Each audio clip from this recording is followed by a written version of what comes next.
रामगढ़ उपचुनाव को लेकर हर पार्टी जो है अपने अपने दावा जो है पेश कर रही है। इसी बीच जो है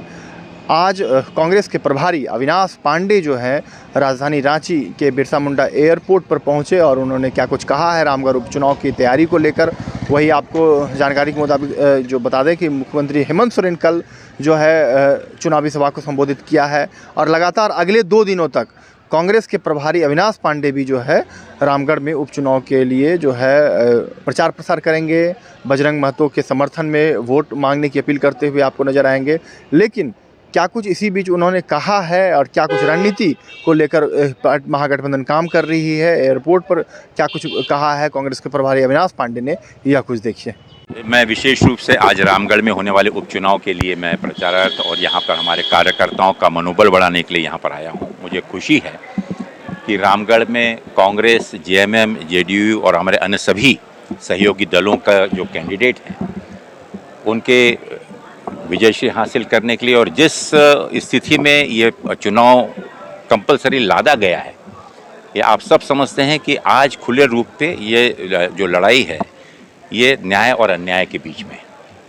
किस प्रकार से गवाहों को भटकाया जाता है, किस प्रकार से गवाहों को बदला जाता है, किस प्रकार से निर्णय को गलत तरीके से पेश कर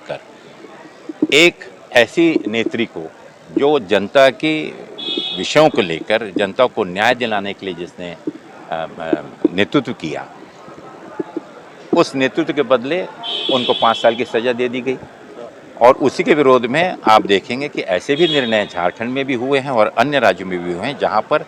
भाजपा के जनप्रतिनिधि घोर आपराधिक फैसलों में, आपराधिक गतिविधियों में इन्वॉल्व होने के बावजूद भी सज़ा अगर दी गई है तो उसकी संख्या आप देख सकते हैं, कहीं पे 18 महीने हुई, कहीं 12 महीने हुई, कहीं 9 महीने हुई, कहीं जमानत दे दी गई। एक सभी लोग देख रहे हैं कि हम जिस न्याय प्रणाली पर विश्वास रखते हैं उस न्याय प्रणाली के प्रति भी थोड़ी सा दुख होता है कि सही मापदंड पर देते हुए और जनप्रतिनिधि को जिसको 5 साल के लिए चुना गया है उसके ऊपर अन्याय करते हुए, और अगर मैं ममता देवी जी का उदाहरण दूं तो जिस महिला का महीने भर का बच्चा हो, दूध पीता बच्चा हो, उसे निर्णय देने के पहले ही 8 दिन पहले जेल की सलाखों के पीछे डाल दिया गया। ये सब चीज़ें जनता के ऊपर एक आक्रोश पैदा करती है, जनता के मनों में एक आक्रोश पैदा करती है। और जो न्याय प्रणाली है उसका सम्मान करते हुए मैं पुनः कहना चाहूँगा कि देश की में जिस प्रकार की गतिविधियाँ चल रही हैं यह सब चिंतनीय है। रामगढ़ का चुनाव झारखंड की राजनीति के लिए अति महत्वपूर्ण है और सिर्फ झारखंड के लिए नहीं बल्कि न्याय और अन्याय के बीच का फैसला यहाँ की जनता लेने जा रही है। और मुझे विश्वास है कि हमारे जो उम्मीदवार हैं बजरंग भाई, उनको जनता का, ममता जी के त्याग का, बलिदान का और सभी लोगों का पूरा आशीर्वाद मिलेगा और निश्चित रूप से हमारे प्रत्याशी बहुमतों से चुनते। देखिए, सिर्फ छत्तीसगढ़ में नहीं बल्कि आप देख रहे हैं कि आज जिस प्रकार से एक अनकहा आपातकालीन स्थिति पूरे देश में, चाहे वो राजनीति हो या देश के व्यापारी वर्ग हो, हर एक क्षेत्र में जिस प्रकार से एक राजनीतिक आतंकवाद और बहुसंख्यता के आधार पर जो कानून का, अधिनियम का और हमारे संविधान का जिस प्रकार से अपमान हो रहा है, मैं समझता हूँ ये बहुत ही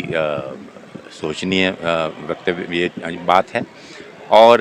राजनीतिक स्तर पर लोकतंत्र है, हम सब लोग लोकतंत्र पर विश्वास रखने वाले लोग हैं, संविधान पर विश्वास रखने वाले लोग हैं। अगर कुछ गलत हुआ है तो निश्चित रूप से उसकी इंक्वायरी होनी चाहिए। लेकिन सिर्फ एक देश के अंदर में, प्रदेश के अंदर में जो अगर गैर भाजपाई सरकारें हैं, अगर उन सरकारों को आतंकित करने का और किसी प्रकार से उस सरकार को व्यवस्थित रूप से चल रही है उसमें अड़ंगे ला के उसे कमज़ोर करने का जो प्रयत्न है, इन सब चीज़ का हम पूरी पार्टी की ओर से इसकी हम निंदा करते हैं।